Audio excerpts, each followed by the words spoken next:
Ili kusudi uwe freestyler bora, misingi mitatu ambayo mtabidi azingatie ni ipi? Kwanza umakini. Kuwa freestyler bora au kufreestyle vizuri?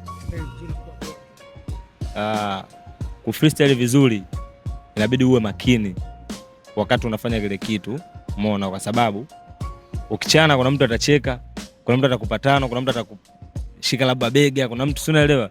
Kwa hiyo ili usitoke kwenye ile kitu inabidi uwe makini, umeona? Pili, naweza nikasema uzingatie tu swala la kwenye vina na mezani, yani vina mwanzo, kati na mwisho. Lakini pia tatu, usitoke kwenye mada, ujitahidi kudili na mada. Wengi wanafeli sana katika hiyo misi. Wengi wanafeli sana katika hivyo vipengele. Unakuta mwingine anataka tuende na vina lakini haendani na kwenye ile mada aliyopo, umeona bwana? Au unakuta mwingine ana freestyle lakini vina haviji, yani vinatoka kabisa, umeona? Kwa vitu kama hivyo naweza nikasema. Na pia ilikuwa freestyler bora inabidi uwe na maneno mengi, misemo mingi. Unajua sisi ma freestyler, lakini mimi ni waajabu sana. Inabidi uwe muongeaji, naelewa, ili uwe na maneno mengi. Lakini kikubwa uwe ucheshi mwingi na nini, pia uwe unasikiliza watu hapa na pale, unakusanya maneno na nini.